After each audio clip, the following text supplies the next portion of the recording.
وَإِذَا أَذَقْنَا النَّاسَ رَحْمَةً مِّن بَعْدِ ضَرَّاءَ مَسَّتْهُمْ إِذَا لَهُم مَّكْرٌ فِي آيَاتِنَا قُلِ اللَّهُ أَسْرَعُ مَكْرًا إِنَّ رُسُلَنَا يَكْتُبُونَ مَا تَمْكُرُونَ هُوَ الَّذِي يُسَيِّرُكُمْ فِي الْبَرِّ وَالْبَحْرِ حَتَّى إِذَا كُنتُمْ فِي الْفُلْكِ وَجَرَيْنَ بِهِم بِرِيحٍ طَيِّبَةٍ وَفَرِحُوا بِهَا جَاءَتْهَا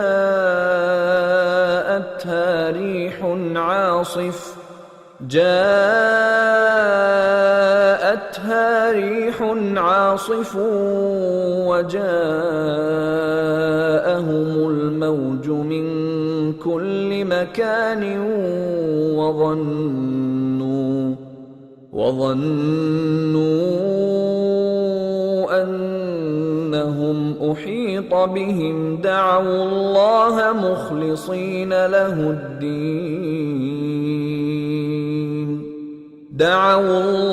مُخْلِصِينَ لَهُ الدِّينَ لَئِنْ أَنجَيْتَنَا مِنْ هَٰذِهِ لَنَكُونَنَّ مِنَ الشَّاكِرِينَ فَلَمَّا أَنجَاهُمْ إِذَا هُمْ يَبْغُونَ فِي الْأَرْضِ بِغَيْرِ الْحَقِّ يَا أَيُّهَا النَّاسُ إِنَّمَا بَغْيُكُمْ عَلَىٰ أَنفُسِكُم مَّتَاعَ الْحَيَاةِ الدُّنْيَا ثُمَّ إِلَيْنَا مَرْجِعُكُمْ فَنُنَبِّئُكُم بِمَا كُنتُمْ تَعْمَلُونَ إِنَّمَا مَثَلُ الْحَيَاةِ الدُّنْيَا كَمَاءٍ أَنزَلْنَاهُ مِنَ السَّمَاءِ فاختلط به نبات الأرض مما يأكل الناس والأنعام حتى إذا أخذت الأرض زخرفها وزينت وظن أهلها أنهم قادرون عليها أتاها أمرنا ليلا أو نهارا فجعلناها حصيدا كأن لم تغن بالأمس كذلك نفصل الآيات لقوم يتفكرون والله يدعو إلى دار السلام ويهدي من يشاء إلى صراط مستقيم للذين أحسنوا الحسنى وزيادة ولا يرهق وجوههم قتر ولا ذلة أولئك أصحاب الجنة هم فيها خالدون والذين كسبوا السيئات جزاء سيئة بمثلها وترهقهم ذلة ما لهم من الله من عاصم كأنما أغشيت وجوههم قطعا من الليل مظلما أولئك أصحاب النار هم فيها خالدون ويوم نحشرهم جميعا ثم نقول للذين أشركوا مكانكم أنتم وشركاؤكم فزيلنا بينهم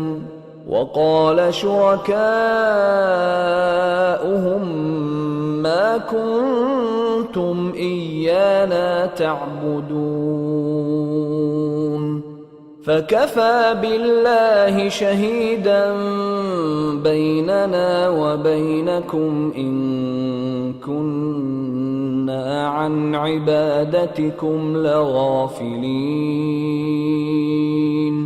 هنالك تبلو كل نفس ما أسلفت وردوا إلى الله مولاهم الحق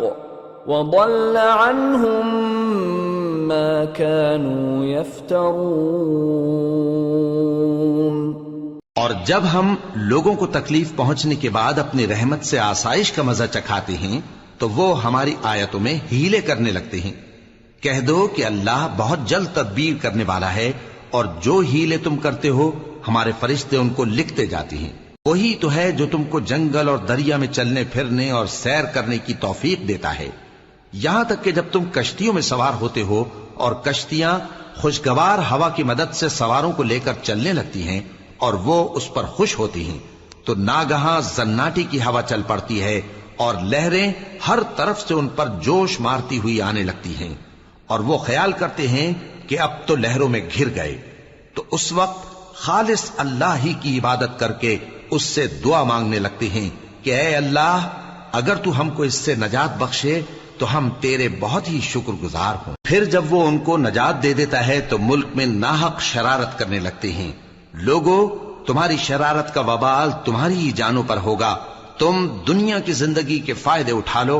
پھر تم کو ہمارے ہی پاس لوٹ کر آنا ہے۔ اس وقت ہم تم کو بتائیں گے جو کچھ تم کیا کرتے تھے۔ دنیا کی زندگی کی مثال میں کسی ہے کہ ہم نے اس کو آسمان سے برسایا، پھر اس کے ساتھ ملا جلا سبزہ جسے آدمی اور جانور کھاتے ہیں نکلا،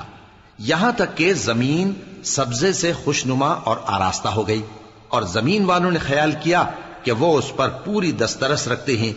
ناگہاں رات کو یا دن کو ہمارا حکم عذاب آ پہنچا تو ہم نے اس کو کاٹ کر ایسا کر ڈالا کہ گویا کل وہاں کچھ تھا ہی نہیں۔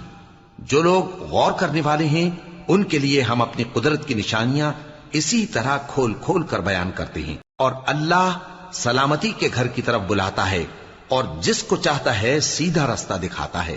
جن لوگوں نے نیکوکاری کی ان کے لیے بھلائی ہے اور مزید اور بھی، اور ان کے چہروں پر نہ تو سیاہی چھائے گی اور نہ رسوائی، یہی جنتی ہیں کہ اس میں ہمیشہ رہیں گے۔ اور جنہوں نے برے کام کیے تو برائی کا بدلہ ویسا ہی ہوگا، اور ان کے چہروں پر ذلت چھا جائے گی اور کوئی ان کو اللہ سے بچانے والا نہ ہوگا۔ ان کے چہروں کی سیاہی کا یہ عالم ہوگا کہ ان پر گویا اندھیری رات کے ٹکڑے اڑا دیے گئے ہیں۔ یہی دوزخی ہیں کہ ہمیشہ اس میں رہیں گے۔ اور جس دن ہم ان سب کو جمع کریں گے پھر مشرکوں سے کہیں گے کہ تم اور تمہارے شریک اپنی اپنی جگہ ٹھہرے رہو، تو ہم ان میں جدائی ڈال دیں گے، اور ان کے شریک ان سے کہیں گے کہ تم ہم کو تو نہیں پوجا کرتے تھے،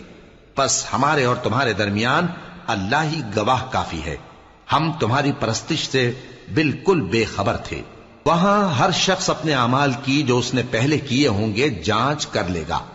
اور وہ اپنے سچے مالک اللہ کی طرف لوٹائے جائیں گے، اور جو کچھ وہ جھوٹ باندھا کرتے تھے سب ان سے جاتا رہے گا۔